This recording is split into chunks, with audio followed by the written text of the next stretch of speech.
منصور دوانقی نے رات کا وقت تھا، امام جعفر صادق کے گھر کو آگ لگوا دی.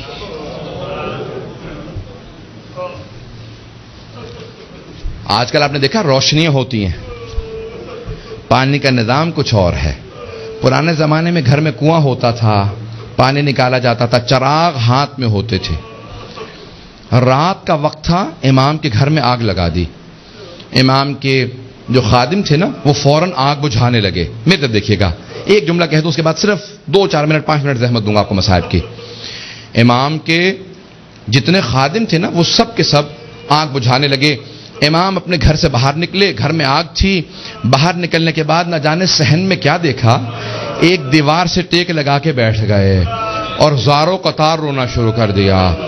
امام روتے جاتے تھے، خادم آگ بجھا رہے تھے. ایک خادم رکا، فوراً دوڑتا ہوا امام کی بارگاہ میں آیا کہ مولا کیا بات ہے، نہ آپ آگ بجھانے میں مدد کر رہے ہیں، نہ گھر سے باہر جا رہے ہیں، ایک طرف بیٹھ کے روتے چلے جا رہے ہیں. مولا کیا بات ہے، مجھے سمجھائیے کیوں اتنا رو رہے ہیں.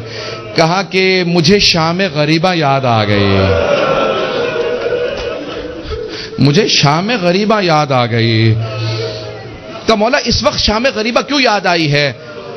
مولا نے اپنے خادم کو مخاطب کر کے کہا، تو دیکھ رہا ہے میری بیٹیاں سر پہ برقعے سنبھالے، کبھی صحن میں اس طرف سے ادھر جاتی ہیں، کبھی ادھر سے ادھر جاتی ہیں، کتنی پریشان ہیں.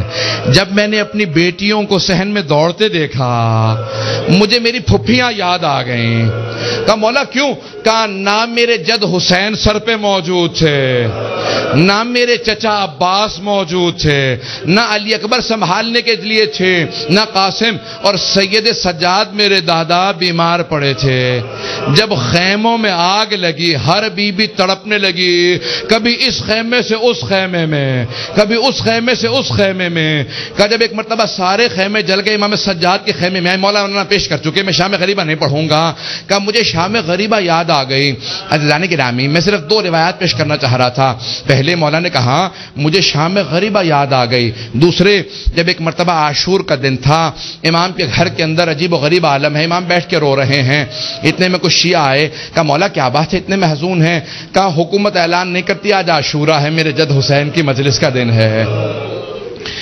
وہ جو شیعہ آئے تھے ان میں سے ایک نے کہا کہ مولا آپ کو مجلس کریں گے؟ امام نے کہا ہاں. کہا تمہارے بابا مرثیہ کہہ دیا کرتے تھے، اشعار کہتے تھے، تم بھی شعر کہتے ہو؟ کہا ہاں مولا. کہا میرے جد حسین کی شان میں کوئی شعر کہا ہے؟ کہا جی مولا. کہا ذرا کچھ مصائب کے اشعار سنا دو. آپ بھی دوڑے پڑتے ہیں نا. امام نے کہا ہاں ذرا کوئی مصائب کا بند سنا دے. کھڑا ہوا پڑھنا چاہتا تھا، امام نے کہا رک جا ابھی نہ پڑھنا. ایک مرتبہ ایک امام نے خادم سے کہا ذرا یہاں پردہ کھینچ دے. پردہ کھینچا گیا. امام نے خادمہ کو آواز دی ذرا میری ماں سے کہنا مجلس میں آ جائے. امام کی والدہ کا نام جانتے ہیں نا سب، حضرت ام فروا. سب جانتے تھے امام کی والدہ حضرت ام فروا ہے. امام نے خادمہ کو آواز، میری ماں سے کہہ دے میرے جد کی مجلس ہو رہی ہے، مجلس میں آ جائیں. میری بیٹیوں کو آواز دے دو، میری بہنوں کو بلا دو. سب پردے کے پیچھے آ کے بیٹھ گئے. امام نے کہا اب مصائب شروع کر دے. اس نے مصائب پڑھنا شروع کیا.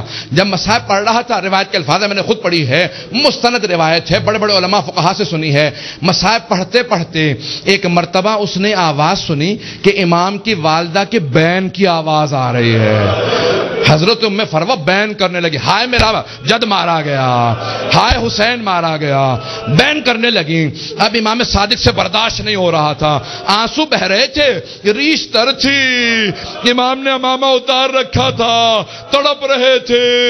وہ جو مصائب پڑھ رہا تھا نا وہ امام کی والدہ کے خاندان سے تھا. اس نے مخاطب ہو کے کہا اے ام فروا، اگر آپ زیادہ روئیں گی نا تو آپ کا بیٹا جعفر الصادق آپ کو دلاسا دینے آئے گا، آپ کو سینے سے لگائے گا، آپ کے آنسوؤں کو صاف کرے گا، آپ کی چادر کو سنبھال کے رکھے گا. لیکن اے ام فروا، آپ کی پھپھیاں جب میدان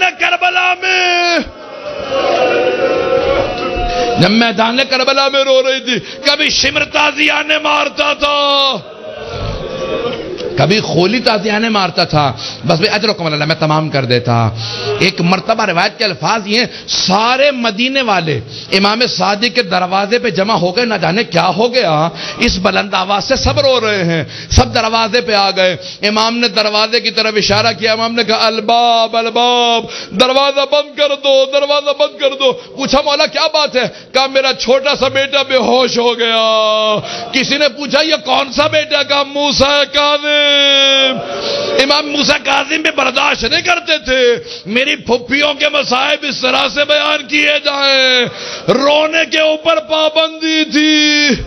اجرکم اللہ، بس بھئی میں نے تمام کر دیا۔ ایک روایت کے چند جملے پیش کروں گا۔ آج کس کو پرسہ دیں گے؟ آپ نے امام صادق کی مجلس رکھی ہے نا، دو اماموں کو پرسہ دیں گے، ایک 12ویں امام علیہ السلام کو پرسہ دیں گے، اور ایک اس امام کو پرسہ دیں گے جس کا جنازہ پل بغداد پہ پڑا رہا۔ امام زمانہ کہتے ہیں میرا سلام و میرے جد موسیٰ کاظم پہ، کہ جس کا جنازہ اٹھانے کے لیے 4 مزدوروں کو پیسے دیے گئے، 4 مزدوروں نے پیسے لیے، جنازہ اٹھایا۔ کہا 5واں ان کے سامنے چلتا جاتا تھا اور نعرہ لگاتا جاتا تھا، ماتا امام الرفضہ، رافضیوں کا امام مر گیا۔ کہا جب پل بغداد میں دھوپ میں لاشا پڑا تھا، امام رضا پہنچے، کہا ہٹ جاؤ میرے غریب بابا کے لاشے پہ، میں مدینے سے آیا ہوں۔ آج ذرا مل کے کہیں گے اے مولا آپ کو پرسہ دینے آئے، کس کا؟ صادق آل محمد آپ کے بابا کا۔ پیش کروں آخری جملے سن لیجئے بس بھئی۔ منصور دوانقی ملعون نے امام کو زہر بھیجوایا۔ کیسے دلوایا؟ جب ایک مرتبہ سادات حسنی کو گرفتار کرنے لگے، 60 سے زیادہ ایک مرتبہ سادات کو گرفتار کیا، امام کے کان میں آواز پڑی، محلہ بنی ہاشم اکٹھے تھا نا، سارے بنی ہاشم اکٹھے رہتے تھے، امام کے کانوں میں آواز گئی، کہا ارے ان سادات حسنی پہ اتنے پہلے ظلم ہو چکے ہیں، دوبارہ انہیں قید کیوں کیا جا رہا ہے؟ امام اپنے گھر سے باہر نکلے، سر پہ امامہ نہیں تھا، پاؤں میں نالین نہیں تھے، بڑی تیزی سے آگے بڑھتے ہوئے امام نے روکنا شروع کیا، کہا رک جاؤ۔ سب کے ہاتھوں میں زنجیریں تھی، پاؤں میں بیڑیاں، بنی عباس کی فوج تھی، سب کو دستگیر کر کے گرفتار کر کے لے جا رہی تھی۔ امام نے کہا رک جاؤ، امام حسن مجتبیٰ کی نسل پہ بڑے ظلم ہوئے ہیں۔ ایک مرتبہ کسی ملعون نے ایک تازیانہ اٹھایا، تازیانہ اٹھانا تھا، امام کی پشت پہ تازیانہ مارا، امام کا کرتا چاک کیا اور دوبارہ 2-3 تازیانے مارے، امام زمین پہ آئے۔ اس وقت امام بزرگ تھے، بس میں اس سے زیادہ نہیں پڑھ سکتا۔ امام نے پلٹ کے ایک مرتبہ ایک جملہ کہا کہ ہم نہیں چاہتے ہمارے جد کے حرم میں خون بہایا جائے، اس لیے ہم اپنے شیعوں کو جنگ کی اجازت نہیں دیتے، تم اس بات کا ناجائز فائدہ اٹھاتے ہو۔ ایک مرتبہ کسی نے کسی تازیانے کے اندر زہر ملایا، بس امام کا جو زخم تھا اسی زخم کے اوپر تازیانہ لگا، امام نے آواز دی مجھے میرے گھر واپس لے جاؤ۔ ایک مرتبہ سارے بیٹوں نے اٹھایا، امام کو گھر لے گئے۔ اب میرے تو دیکھیے گا، میں آخری جملہ پیش کر رہا ہوں، میں نے مصائب تمام کر دیا۔ مولا آپ کے بیٹے آپ کو اٹھا کے گھر لے آئے، ایک بیٹا بار بار رخسار پہ رخسار کو رکھتا تھا، بار بار کہتا تھا میرے بابا کو پانی پلا دو ذرا، مولا کربلا میں آ کے دیکھے۔ ایک 72 کے لاشیں اٹھا کے لانے والا بھوکا پیاسا ذوالجناح کی پشت سے زمین پہ آ رہا ہے۔ الا لعنت اللہ علی القوم الظالمین وسیعلم الذین ظلموا ای منقلب ینقلبون۔ بس وقت نہیں تھا کہ میں تفصیل سے پیش کرتا، ہاتھوں کو بلند کریں گے، 2 جملے دعا کے پیش کروں گا۔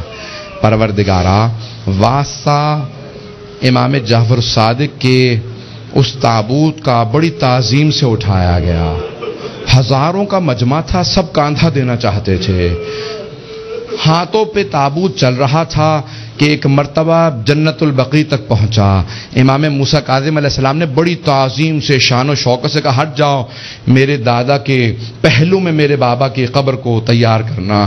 بڑی تعظیم سے قبر مطہر میں اتارا گیا۔ میرا دل کہتا ہے کہ امام صادق بہت رو کے کہتے ہوں گے اے میرے بیٹے موسیٰ کاظم، آج بڑی تعظیم سے مجھے تو دفنا دیا، لیکن میری نگاہوں میں آج بھی میرے جد حسین کا لاشا ہے کہ میرے دادا سید سجاد لاشے کے ٹکڑوں کو کیسے جمع کر رہے تھے۔